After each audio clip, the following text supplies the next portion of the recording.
Hey everyone, back for another update. Today is, I do this every time, right? Today is Tuesday, March 19th, 2019. I am 22 weeks, 3 days pregnant as of today. I wanted to get on today so I could do an update and talk about my doctor's appointment, which I just came from. So I had, it was really short. It was nothing much today. My blood pressure was better. It was in the normal-ish range. It was like 123 over 76, I believe it is. So that was good. We just really talked. There was nothing. She did do the baby's heartbeat on the fetal Doppler thing. But that was it. She did it on the Doppler. I heard the baby's heartbeat. Ooh, straighten this out. But I've heard the baby's heartbeat several times. So, not to say I'm not amazed anymore, but, do something else. No, I'm joking. As we talked about constipation, since that has been an issue for me, I explained to my doctor that I have been using the Metamucil, the Marilax. I did try the Marilax this weekend, prune juice, and I've been eating prunes, and nothing really works for me. So for the Marilax, I took it on Saturday and I took it on Sunday. I did the full cap dosage. You do like a dosage, which you pour the powder in the cap. It doesn't taste bad at all. Like, I was fine with the taste, but it just didn't do anything for me. I was just kind of like, take this off. It's just making too much noise, my bracelet. So I just felt like it wasn't really effective for me. Not much more than taking the Metamucil. So I did that 2 days in a row. Then I went back to the Metamucil yesterday and today, and I've been taking Metamucil 2 to 3 times a day. My doctor said that hydration, and I will not lie, I am bad at staying hydrated. I try, I don't know, and I was bad at staying hydrated before being pregnant, and now being pregnant, you need to drink even more water and liquids, and I'm really bad at it. I'm trying to be better, but it just, I'm really bad at it. So I often get dehydrated, and that could be the culprit. So she was saying that I may want to incorporate a stool softener. Sorry. And so she suggested Colace. I use this thing as like a mirror while I'm talking to you guys. So she suggested I incorporate Colace, which was one of the things. So to be honest, there were only a few things that they had on the list for constipation. It was prune juice and prunes. It was Metamucil. It was Marilax. It was Colace. There may have been one other thing, but I've almost tried them all. So I'm going to get the Colace, and she said I could take the Colace every day, starting with once a day, and I could take it up to 3 times a day if necessary, but let's start with one a day. I did not buy it today. I wanted to come home, so after the appointment, I just left and went home. My doctor also mentioned that I probably am not having Braxton Hicks. So a few videos ago, I said I was having Braxton Hicks all the time because I thought I could have it. I get these weekly updates that say you can start having Braxton Hicks. That doesn't mean that I started to have Braxton Hicks, but I thought I had started to have Braxton Hicks because I was feeling like a tightening in primarily my lower abdomen. I was feeling like a tightening, and then almost as if you had a belt and you were pulling it a little bit, and then you'd release it. Nothing painful, a little uncomfortable. And when I read online, that's kind of what Braxton Hicks can feel like. But my doctor said it was too early for Braxton Hicks. She said, you're only 22 weeks pregnant. It's a little early for Braxton Hicks. So troubleshut. Sorry, dogs, but if you've watched other videos, you know that when I do my videos in my home, they tend to be a little more of an annoyance to me because they're spoiled and want attention. Trouble shush. And I have 2 dogs, so a Maltese and a Maltipoo. So they're small, but very needy because I've treated them like my children up until, well, I've treated them like my children, and they still do. So they think they're people. So it'll be interesting to see how they get along with the baby. That aside, so yeah, so she says probably early for Braxton Hicks. So I don't know. I mean, I had never spoken to her about Braxton Hicks before. She said it was so it's probably just round ligament pulling and pain that I feel. And she said that that's probably what it is at this point. So I don't know. I mean, you know, I told her that the thing though is that it tends to be like rhythmic sometimes when it happens. Like I've had it happen where I've had it happen like 3 or 4 times in a row. And so it would be this tightening and then it would release. And then maybe, I don't know, a little while later, it'll be this tightening and then a release. And, you know, and listen, I do not claim to have a medical degree. I do not have a medical degree, so I'm not going to second guess the doctors. I try not to do that. Sometimes I do, but I like my doctor a lot, so I'm just going to not second guess her. And again, I don't have a medical degree, and this is my first baby, so I'm just going with what she says. And that was really the bulk of it. I do know that my next ultrasound will be at 28 weeks, and then I don't know, I'm going to start going way more often after that because they are, despite the fact that I had a really good blood pressure today, they're still keeping me on the high risk for preeclampsia, you know, like high risk situation. So it's fine. So I'm going to just go ahead and still go to, you know, do everything that they're having me do. She gave me a packet for 20 weeks, my doctor's office. And if I didn't tell you guys, I'm going to Weill Cornell here in New York. So it's like your 20-week packet.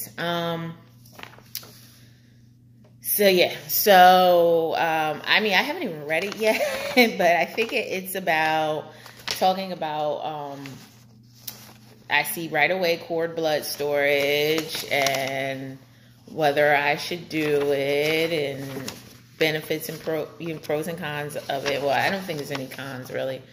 The glucose test, which is my next test I know I'll take at my next appointment. And it talks about how often you feel the baby move and prenatal warning signs. So if you have decreased movement, and childbirth preparation classes. So this is something I'm actually interested in. It's like childbirth preparation classes. I haven't looked, like literally I was just looking at it for the first time. Yeah, so they have some suggested classes, and it's funny because if you're like me, and it's like people just have babies, like what's the big deal? Like everything's the big deal for me because I have no idea how to do this. I don't know how to swaddle. I'm sure I could change a diaper. I mean, it doesn't look that difficult, but I don't know how to swaddle.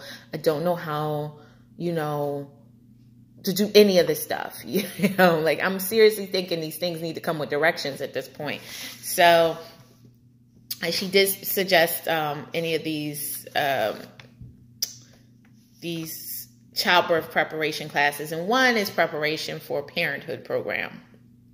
So we definitely want to do that. And another thing is to schedule the hospital tour. So I think at around 30 weeks, I can take the tour of the hospital to see what it's like. It's crazy this is happening so quickly. I mean, this time last year, I wasn't even, what was it? It's March. The last March, I hadn't even started the fertility treatments. I didn't start them until what, maybe September, October, something like that, of 2018. And it's just flown by. I'm almost like, wait, let's hold up a little bit. And then the fact that they want to induce me at 38 weeks because of my risk, my preeclampsia risk, and even if I don't have preeclampsia, they want to induce at 38 weeks, makes it even shorter for me, you know? So, I mean, there's no guarantee it won't happen before then, but, you know, another thing she says, I need to have a pediatrician. I know I talked about that a little bit before. She said if I don't have a pediatrician, they won't release the baby. So I'm like, what are you going to do? You're going to keep it? You know, like, I'm like, no pediatrician. Like, okay, is your baby now? Like, I don't know how this works, but, yeah, so we need to sign up get a pediatrician, because she did say that like a day or two after the birth, I'll need to take the baby to the pediatrician, which I'm just like, it was just in the hospital. You figure out what is going on with it, and then I can take it to a pediatrician a little later. But no, I guess that's not how it works. Yeah, so there's that. And what else? I mean, that was really it for the appointment. It was really just her giving me this information. I explained how everything is so overwhelming to me right now, and this list is not helping. Everything is so overwhelming to me right now. On Friday, my husband and I went to Bye Bye Baby. I don't know if Bye Bye Baby is everywhere or just in this area, but I know it's like a sister store to Bed Bath & Beyond. So I think maybe it's everywhere, because I think Bed Bath & Beyond is everywhere. Which I didn't realize that Bye Bye Baby was a sister store to Bed Bath & Beyond. So you can apparently use Bed Bath & Beyond coupons at Bye Bye Baby and vice versa.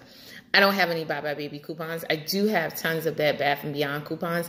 They say that they shouldn't be expired on the website, but I do know that for a fact that Bed Bath & Beyond will take Bed Bath & Beyond expired coupons. I don't know if Bye Bye Baby will take expired Bed Bath & Beyond coupons. So that's something to find out, I guess, because, you know, baby stuff is really expensive. So one of those 20% off coupons, or I know sometimes they'll give you like, you know, $10 off or whatever. They have different coupons. One of them would be, you know, using them would be great. But we went to Bye Bye Baby, and it is just like so overwhelming. It's amazing. That was my first time in the store. It was the first time really shopping for anything for the baby. And it was just crazy. Like, the only thing, we went to look primarily at strollers and car seats. It's just so overwhelmed. I got hooked up on and in love with some, Bugaboo brand. I don't know if you're familiar with Bugaboo brand, but Bugaboo brand is not cheap. And it's like that Upper Baby or Oopa Baby. I don't know what they call it. But I got caught up with this Bugaboo brand Fox and the Bugaboo brand Donkey 2. And I was just in love with them because they roll like a dream. Like, they're so easy to push, and I don't know. I just thought they were, you know, it was nice. I really want a stroller that has the infant bassinet. I don't know. I like that, even though I know the baby won't use it for long. But I do like that feature. So, you know, the Bugaboo, it has the interchangeable ones that you can, the bassinet and the interchange with the toddler seat or 6 months and older seat.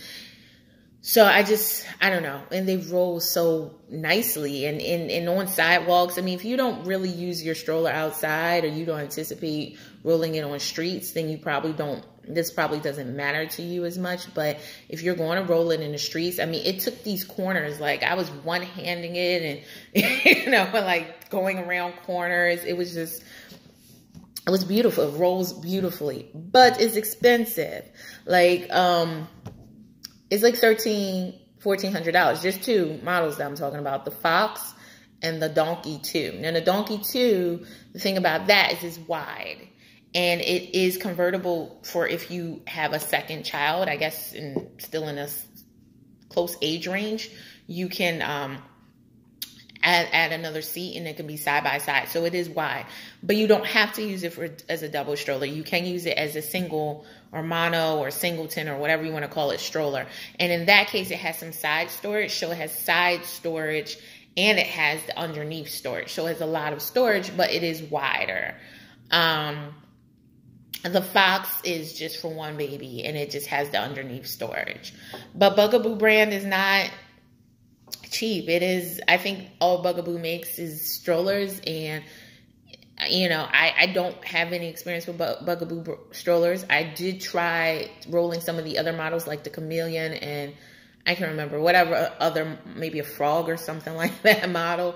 But the as far as pushing for me, and then considering that I'll be like on city streets and things like that, the Donkey 2 and the Fox. But I like the Donkey 2 even more, but that's the wide one. So it's like, it's probably not great with going in and out of stores so much if the doors, even though it's supposed to fit in standard doorways, but I can see it getting annoying.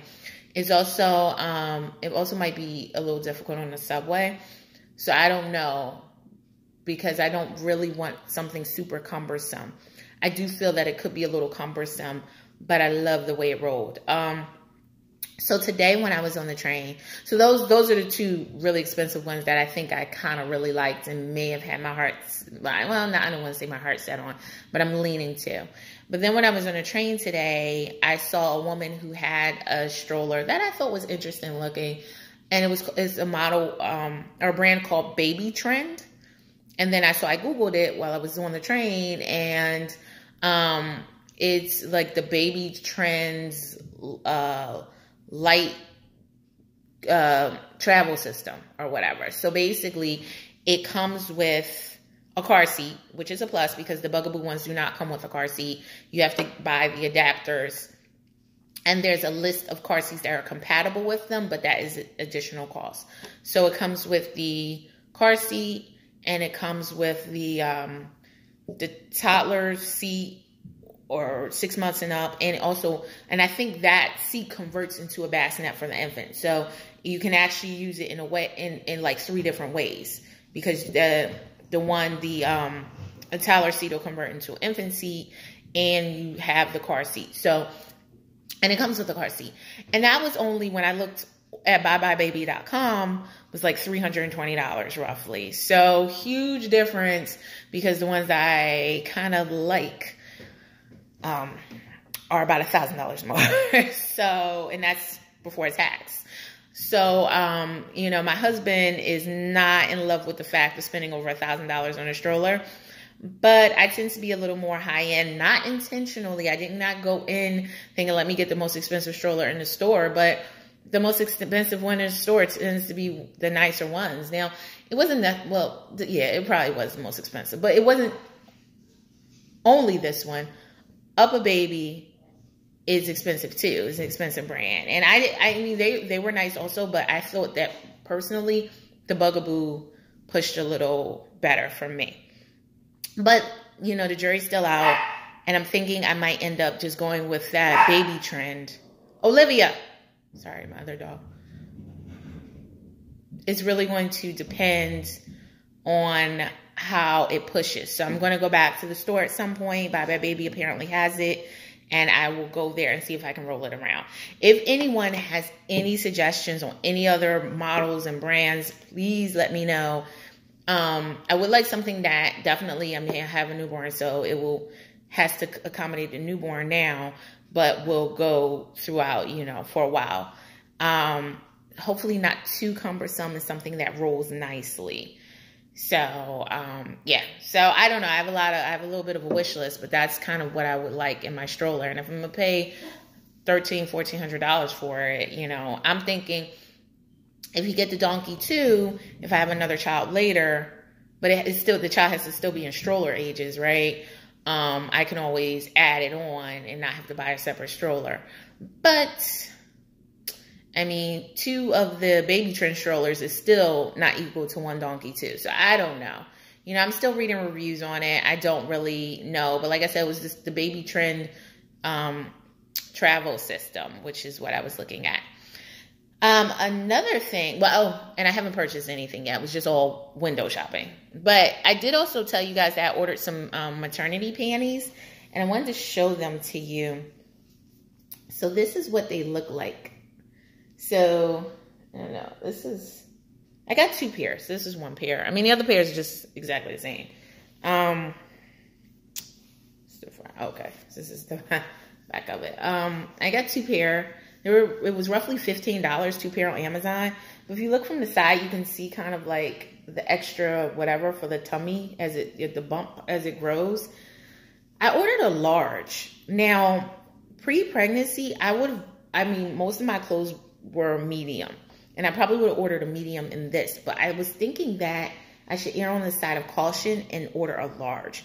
But the problem is they're not too big. Let me not put it that way. They're spandexy. They're kind of thick. I don't know if you can see. They're stretchy.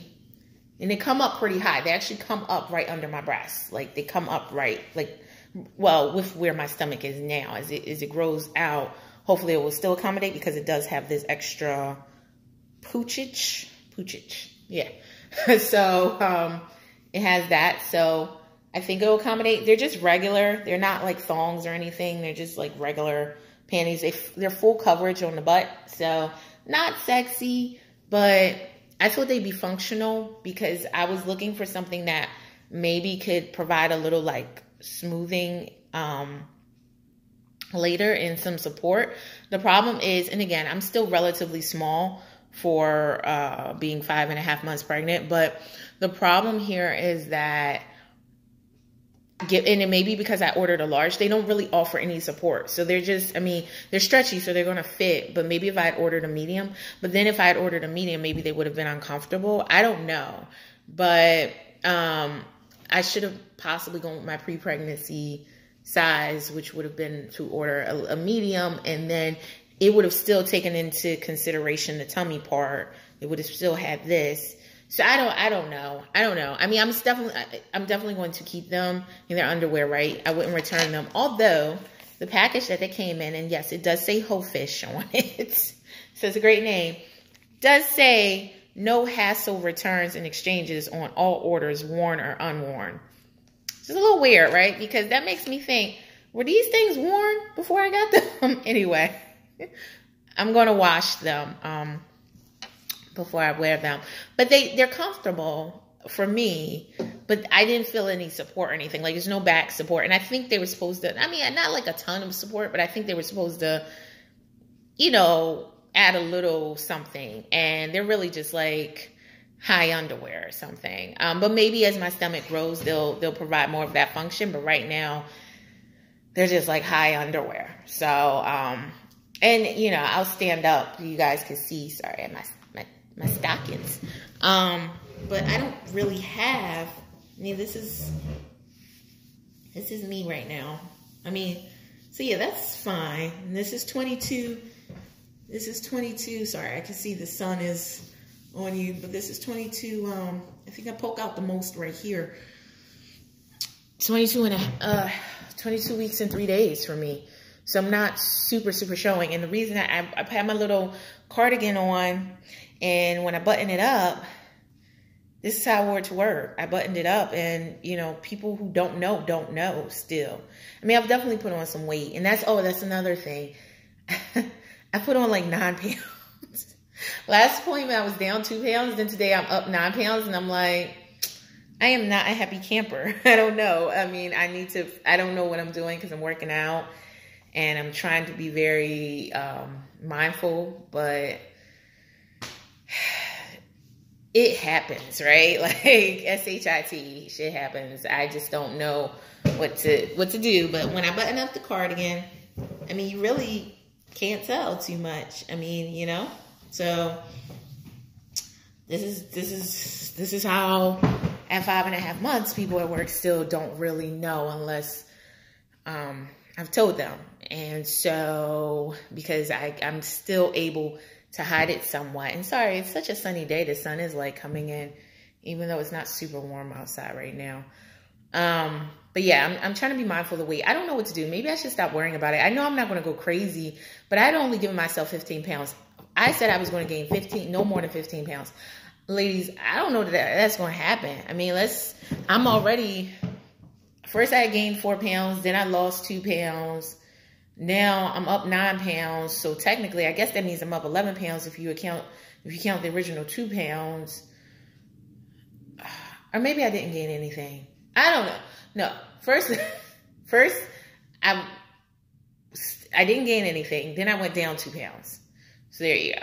So there you go. And then now I've gained 9 pounds. So it's just 9 pounds. But still, that gives me what, 6 pounds for the 3rd trimester. I'm sure from now until the 3rd trimester, or until baby's born.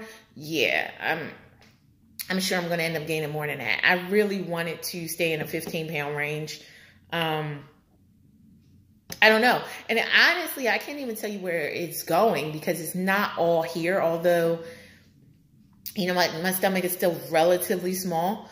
But, I mean, my breasts have gotten huge. I will tell you that. Like, people, my friends who haven't seen me in a little bit or often are like, oh my God, your boobs have gotten huge. So my breasts have gotten big. I think my butt may have gotten a little bigger. But am I going to be able, are these things that are going to leave or these things are going to stay? I mean, yeah, it's great, you know, big breasts, big boobs.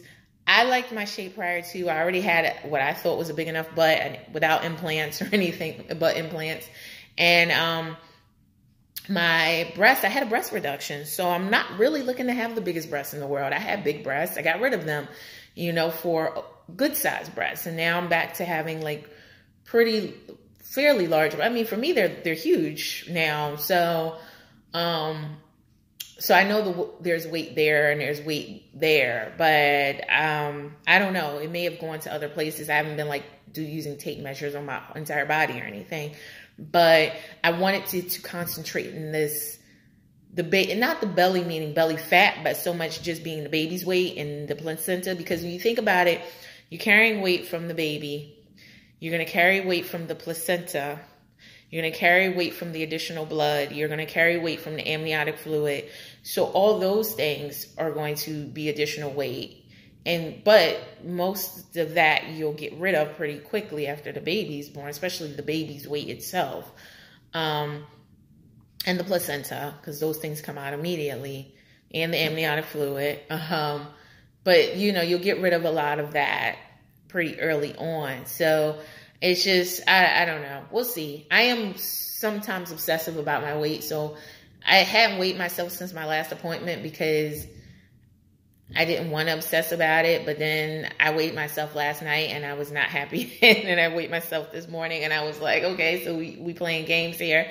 And then so when I went to the doctor, amazingly, her scale said the same thing as my home scale, which is weird because her scale, I'm weighed with clothes on, and my home scale, I weigh myself with clothes off. So my home scale is probably, you know, being a little, you're trying it right now because it should have been a little bit lower, like maybe 2 to 3 pounds. Like clothes can be, you know, heavy, 2 to 3 pounds lighter, given that when I weigh myself at home, I don't have any of that stuff on. But anyway, and last thing, I'm just going to go on a quick rant about these dang on doctors. Now, not my current OBGYN. I do really like her. But my IVF doctor that I was seeing, I will tell you, I do feel like he tried to scam me a little bit with, maybe I shouldn't use the word scam. That's probably a little too strong. But I feel like he tried to get over because he kept making me, and I wasn't recording at this time because I was kind of like depressed and stressed and sick and not feeling great about my life. And so I was doing the progesterone shots after this successful pregnancy. I did the progesterone shots for probably maybe the first 10, 11 weeks of this. And, well, I ended up stopping to do the suppositories, and I did a video on that. But he kept making me come to get these progesterone level shots. Now, around that time, my OBGYN, who I was already seeing, told me that it was no longer necessary, in her medical opinion, to check progesterone. But these are different doctors. They were both Weill Cornell, but they were different doctors. And so, but she wasn't going to stop it. So I continued to go with my IVF doctor to do what he said to do. And then at times my levels were a little low. So he kept, you know, increasing dosage, messing around with the dosage and all that. Even though it was very possible that it wasn't even necessary to be checking it at that point. But I say all this to say, those medical tests that he was doing, those additional tests, weren't covered by my insurance because I was pregnant. And I don't know how your insurances work, but my insurance was very specific that it was fertility. I have fertility benefit. I have pregnancy benefit. This doctor, certain doctors are covered for certain things. My OBGYN, pregnancy, I don't think she does fertility anyway. So yeah, she's covered for pregnancy, but the fertility doctor, or IVF doctor, whatever you want to call him, reproductive, whatever, he is not covered for pregnancy. And yet they knew that, and they kept having me take these tests. And I didn't realize, because I had taken progesterone tests for, like I said, like almost 10, 11 weeks. I didn't realize that the last few weren't going to be covered. So like the last 3 tests that I took were in December. And so, of course, my insurance is like, we're not paying for it because 1, you didn't need it. And 2, even if you did need it, he's not covered for it. And then my doctor's office is just like, screw it, you know, you have to pay for it. And I'm a little annoyed because they weren't really tests that had to be done. And, you know, and they weren't medically necessary. So I know I said I don't second guess doctors all the time because they have a medical degree. I have a legal degree. I don't like when people second guess my legal knowledge. So I don't like to second guess another professional and their knowledge. But that was some bull, I'm gonna be honest, because they were just having me come back and do tests that weren't really necessary. It wasn't necessary to continue to check my progesterone at that point.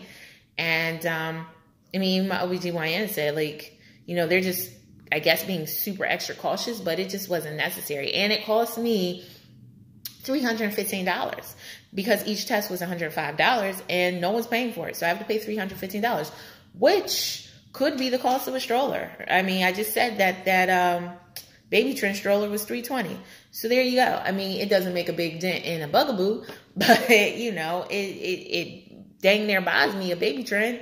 So, or something else, or a Mamaroo bouncy thing. I don't know if you guys have seen the Mamaroo kangaroo bouncy swing thing, but you know, I like that too. You know, it'll buy me one of those. It'll buy something. At this point, when you're having a baby, like an extra $300 wasted is not what you want. I mean, even if you do make a lot of money, I don't ever like to throw away my money under any circumstances. Whether I make a lot or I don't, I'm all about my money. So I am pissed off that they kind of forced me into it, and it kind of scared me with the, oh, if your level goes down too low, you could have a miscarriage. But my level was nowhere near the miscarriage zone, and